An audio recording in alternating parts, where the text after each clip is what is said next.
Well, hello. It is October and it will soon be Halloween. I thought we could read some scary, spooky tales. Strange things are happening in creepers. This is The Gravedigger and it's by Edgar J. Hyde. It says so right there. Edgar J. Hyde.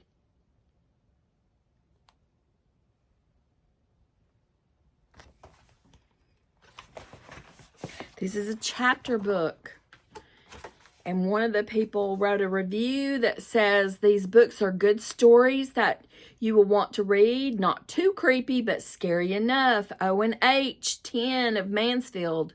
Creepers is an amazing series that keeps me turning pages well past my bedtime. Sorry, Mom. And that's at Page Turning Patrick. He's 11 in Collingwood. I wanted to keep reading. I didn't know what was going to happen next. It was exciting and creepy all at the same time. Avery H., 12 at Hamilton. Creepers is creepy fun and a bit mesmerizing. Clara H., 10 in Burlington. So it has some pretty good reviews. So there's our title page. The Gravedigger. And we said it was by Edgar J. Hyde.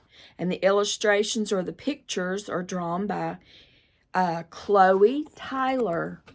There's her name right there. So Edgar J. Hyde wrote the story, the words, and Chloe Tyler drew the pictures. Ooh. So here's our table of contents. On page 7, we're going to find the new house. That's what we're going to read tonight. We're going to read chapter 1 that starts on page 7. Then next time we'll read Dominoes. And then we'll read Accused. Kitchen Table Conference after that. The Reporter.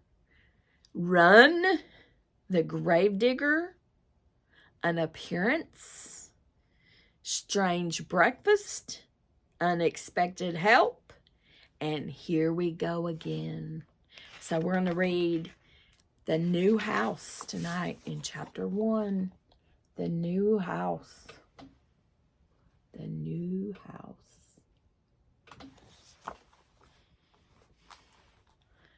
With every crack of lightning, Jamie's shadow was thrown against the wall. Lightning lit up his room for a split second before it was covered again with a blanket of darkness. Outside, the icy night winds swirled around the graveyard, whistling through the gravestones and running down the old dirt track past the trees to the house at the bottom of the hill. Inside the house was in total darkness. The storm had knocked out the power a couple of hours ago, leaving Jamie, his younger sister Paula, and his father Andrew fumbling around their new house in the pitch black, falling over unopened boxes. As usual in these circumstances, trying to scare the living daylights out of each other. Jamie stood at the bottom of the long spiraling staircase that led upstairs to their bedroom. He could hear someone moving around, squeaking the bare floorboards in the father's room. It must be Dad, he thought. Paula's too light to make that kind of noise. Slowly, he began to climb the stairs looking for Paula. He had an idea where his dad was, but Paula could be hiding anywhere waiting to pounce. By now, the storm outside was getting worse. As Jamie crept past the window on the landing, another bolt of lightning lit up the staircase and the tall, dark figure that was creeping up the stairs behind him. Jamie continued to make his way up the stairs, completely unaware of the ghostly intruder. As he reached the top, he paused for a second, peering cautiously around the corner. The door to his father's room was ajar, but not enough for Jamie to see inside. Knowing his family like he did, he knew that someone inside the room was waiting to jump out, screaming and yelling. Then Jamie heard breathing behind him. Quick as a flash, he turned to see, but there was only darkness. The tall, dark figure that had floated behind him on the stairs was gone. The whole house was silent, eerily silent. The creak of the bathroom door shattered the silence, and in a second, Jamie dashed into his little sister's room, leaving the door open a little so that he could still see out. Then he saw it. The tall figure that followed him from downstairs passed through the bathroom door, turned, and made its way along the hall toward him.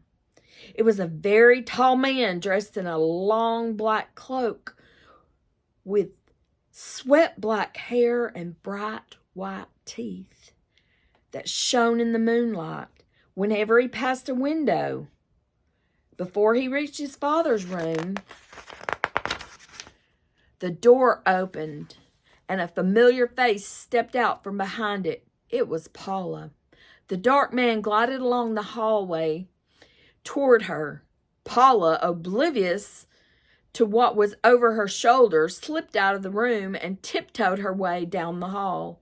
Jamie stood watching everything from behind Paula's bedroom door, his heart beating faster and faster.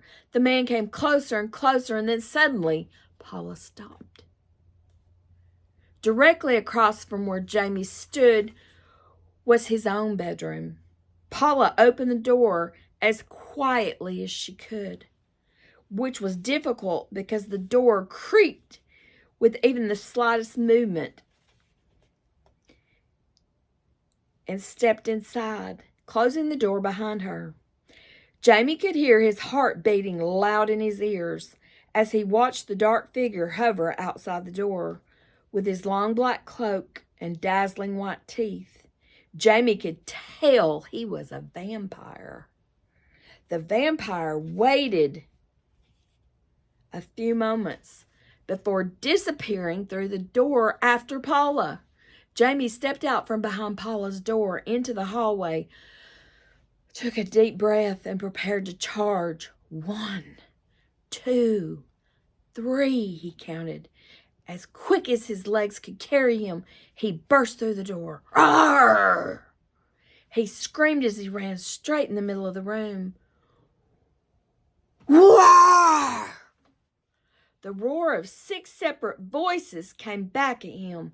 Jamie spun around. His dad was standing beside Paula, accompanied by a vampire, a mummy, a werewolf, a man carrying his head under his arm. They were all laughing. Jamie took one look at them and burst out laughing himself. Welcome to the Price family household. The Prices are no ordinary family. Ordinary families are usually scared of ghosts, but ghosts don't scare Jamie, his sister, or his father. In fact, there are certain ghosts who are more than friendly with the Prices. They're part of the family.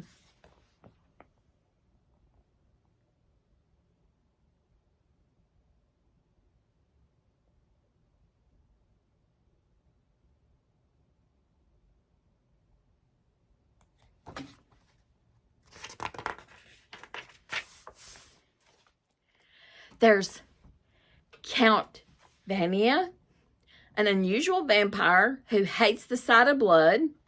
There's also Mummy, who has fascinated Jamie and his family late into the night with his tales of ancient Egypt, and who amuses them even more by constantly tripping over his bandages. Then there's Wolfie, the world's only vegetarian werewolf, who every time he catches a glimpse of himself in the mirror runs screaming from the room. Last but not least, there's Lex Killen, an honorable old gentleman who was a passenger on the Titanic when it sank. Now Lex carries his head under his arm, accidentally spitting out salt water every time he opens his mouth. Together, they are the only 4 ghosts that Jamie, his dad, and his sister have not laid to rest. Not just because they are good friends, but because they help Jamie's dad earn a living writing horror novels. It takes more than an ability to see ghosts to be able to write good horror stories. There they are.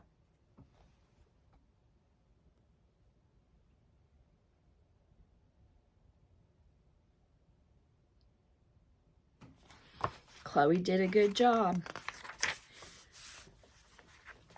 Remember, she's the one that drew the pictures, the illustrator.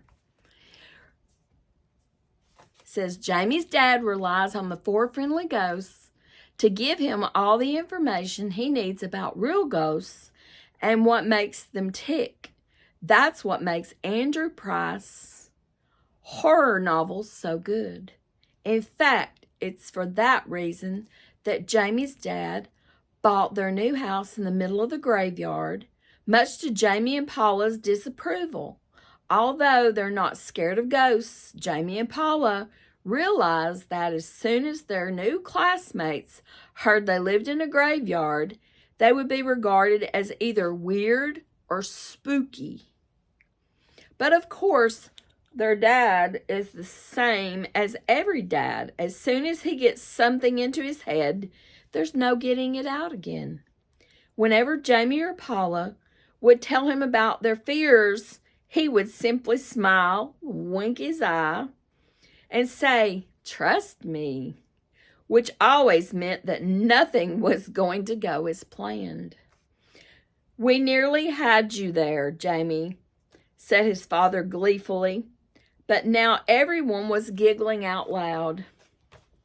Some, like Lex Killen, were giggling uncontrollably. "No, you didn't," replied Jamie. "I knew you were all in here. I was just trying to scare all of you first." "Well, you didn't scare me, that's for sure," said Paula. "I think you scared yourself more than anyone." Their dad agreed. "Yeah, Jamie, you didn't scare me either. What about you, Count Vania?" Count Vania floated into the middle of the room, still giggling. "Well," he said, "there was no blood involved, so I wasn't the slightest bit scared." "What about you, Mummy?" asked Andrew. "No," came the muffled shouts from Mummy. "It's the funniest thing I've seen in 2,000 years. Jamie was now getting a little frustrated. He knew he wasn't afraid, but no one else in the room believed him. "You never scared me," he said, trying to convince them. "And Mummy, if that's the funniest thing you've ever seen in 2,000 years, then you really should get out more often." No sooner had the words left Jamie's mouth than the room was filled with laughter once again. "Yeah, Mummy, you ought to get out more often," shouted Wolfie. "Oh, really?" Mummy retorted.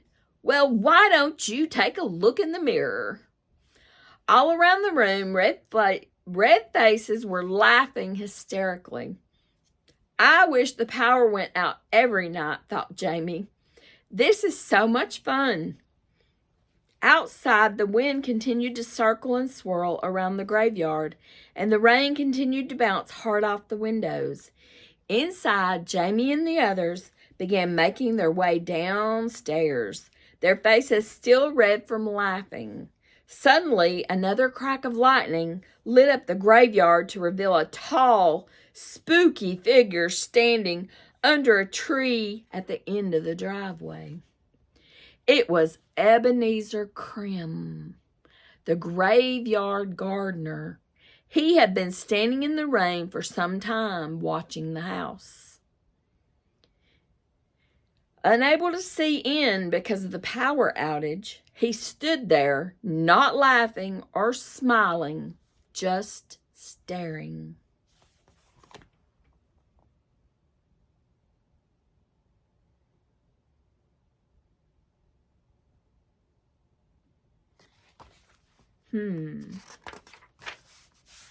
And we'll read Chapter 2, Dominoes, on page 18 next time.